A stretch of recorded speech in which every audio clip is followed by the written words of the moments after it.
Liberté ou la mort. Armée indigène. Aujourd'hui 1er janvier 1804, le général en chef de l'armée indigène, accompagné des généraux, chefs de l'armée, convoqués à l'effet de prendre les mesures qui doivent tendre au bonheur du pays. Après avoir fait connaître aux généraux assemblés ses véritables intentions d'assurer à jamais aux indigènes d'Haïti un gouvernement stable, objet de sa plus vive sollicitude, ce qu'il a fait par un discours qui tend à faire connaître aux puissances étrangères la résolution de rendre le pays indépendant et de jouir d'une liberté consacrée par le sang du peuple de cette île. Et après avoir recueilli les avis, a demandé que chacun des généraux assemblés prononçât le serment de renoncer à jamais à la France, de mourir plutôt que de vivre sous sa domination et de combattre jusqu'au dernier soupir pour l'indépendance.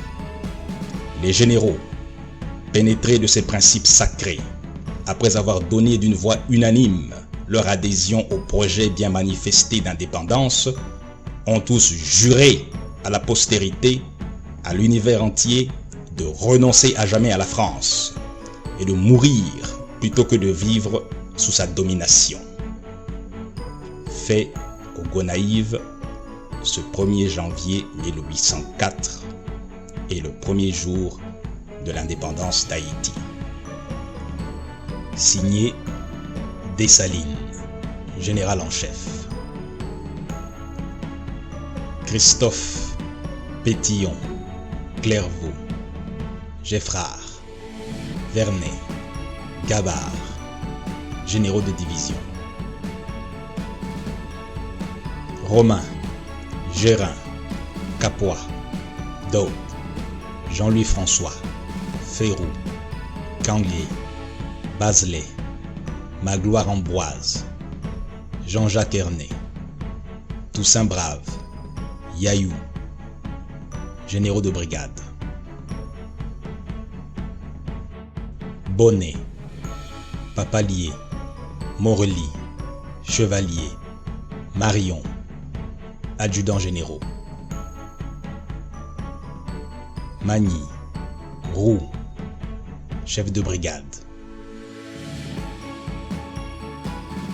Charreron, Loret, Quenet, Macajou, Dupuis, Carbone, Diaqua Aîné, Raphaël, Malte, Desrenoncourt, officier de l'armée,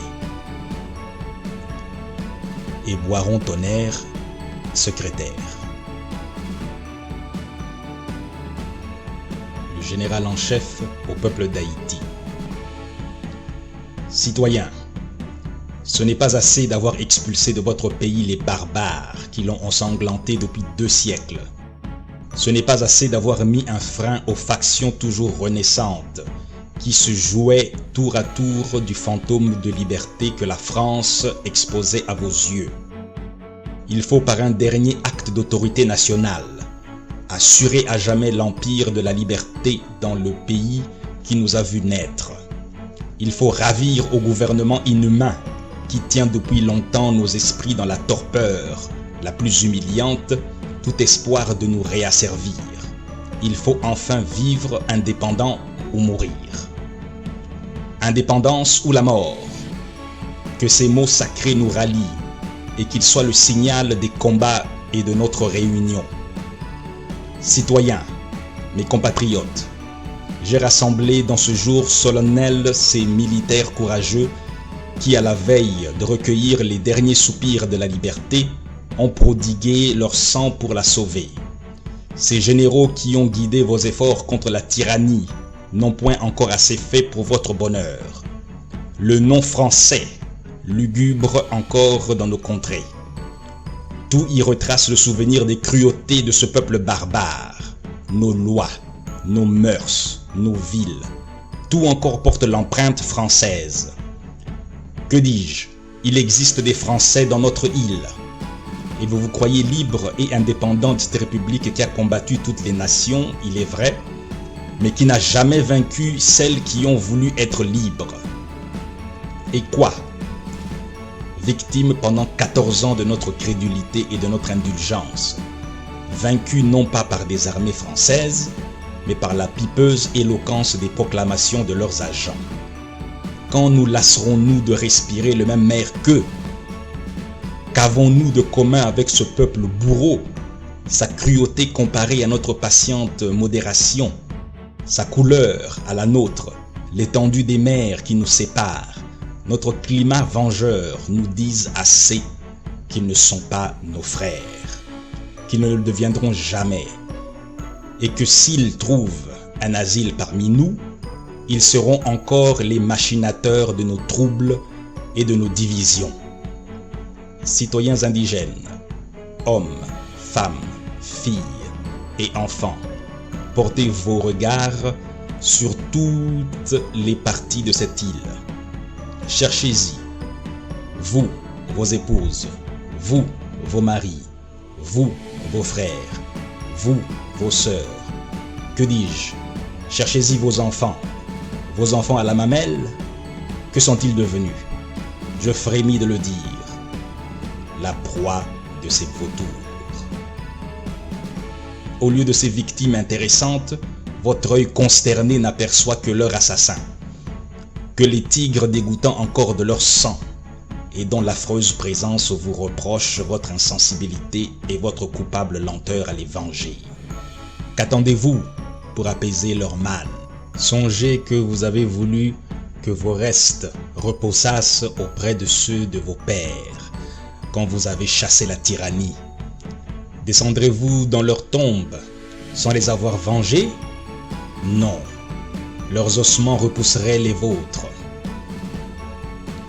Et vous, hommes précieux, généraux intrépides, qui, insensibles à vos propres malheurs, avez ressuscité la liberté en lui prodiguant tout votre sang. Sachez que vous n'avez rien fait si vous ne donnez aux nations un exemple terrible, mais juste, de la vengeance qui doit exercer un peuple fier d'avoir recouvré sa liberté et jaloux de la maintenir. Effrayons tous ceux qui oseraient tenter de nous la ravir encore. Commençons par les Français. Qu'ils frémissent en abordant nos côtes, sinon par le souvenir des cruautés qu'ils y ont exercées, au moins par la résolution terrible que nous allons prendre de dévouer à la mort quiconque né français souillerait de son pied sacrilège le territoire de la liberté. Nous avons osé être libres, osons l'être par nous-mêmes et pour nous-mêmes. Imitons l'enfant qui grandit. Son propre poids brise la lisière qui lui devient inutile et l'entrave dans sa marche. Quel peuple a combattu pour nous? Quel peuple voudrait recueillir les fruits de nos travaux? Et quelle déshonorante absurdité que de vaincre pour être esclave. Esclave!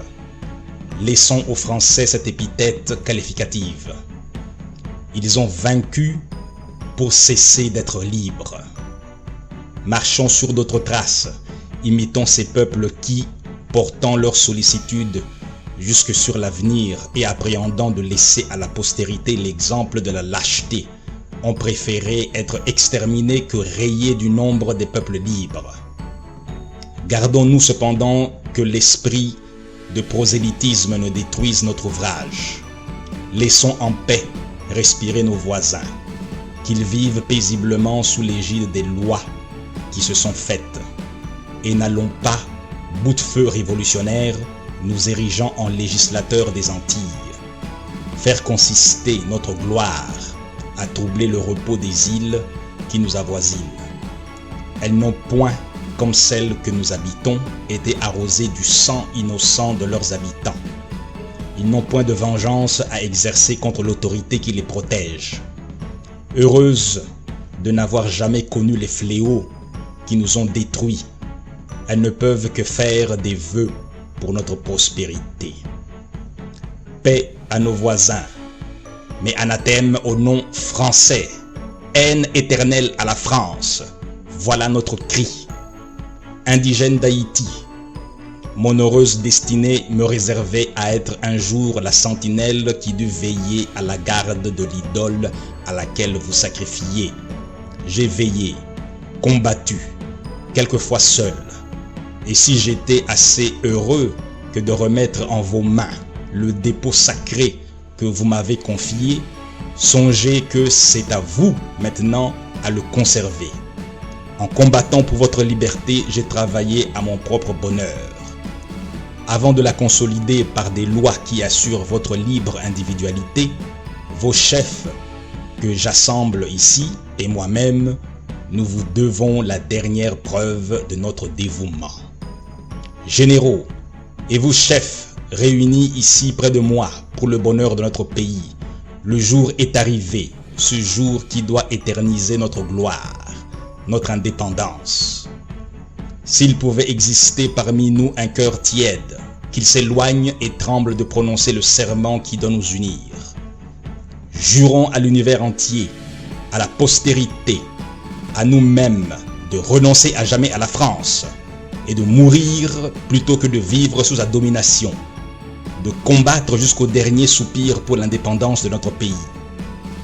Et toi, peuple trop longtemps infortuné, témoin du serment que nous prononçons, souviens-toi que c'est sur ta constance et ton courage que j'ai compté quand je me suis lancé dans la carrière de la liberté pour y combattre le despotisme et la tyrannie contre lesquels tu luttais depuis 14 ans. Rappelle-toi que j'ai tout sacrifié pour voler à ta défense, parents, enfants, fortune, et que maintenant je ne suis riche que de ta liberté, que mon nom est devenu en horreur à tous les peuples qui veulent l'esclavage, et que les despotes et les tyrans ne le prononcent qu'en maudissant le jour qui m'a vu naître. Et si jamais tu refusais ou recevais en murmurant les lois que le génie qui veille à tes destins me dictera pour ton bonheur, tu mériterais le sort des peuples ingrats. Mais loin de moi cette affreuse idée. Tu seras le soutien de la liberté que tu chéris, l'appui du chef qui te commande.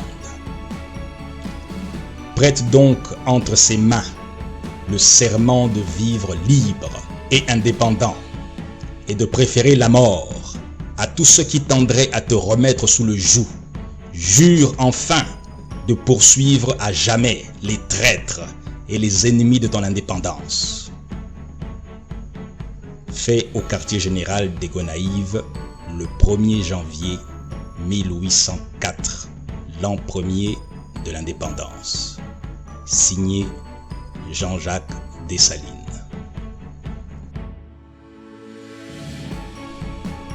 Au nom du peuple d'Haïti, nous, généraux et chefs des armées de l'île d'Haïti, pénétrés de reconnaissance des bienfaits que nous avons éprouvés du général en chef Jean-Jacques Dessalines, le protecteur de la liberté dont jouit le peuple, au nom de la liberté, au nom de l'indépendance, au nom du peuple qui l'a rendu heureux, nous le proclamons gouverneur général à vie d'Haïti. Nous jurons d'obéir aveuglement aux lois émanées de son autorité, la seule que nous reconnaîtrons. Nous lui donnons le droit de faire la paix, la guerre et de nommer son successeur. Fait au quartier général des Gonaïves ce 1er janvier 1804 et le premier jour de l'indépendance.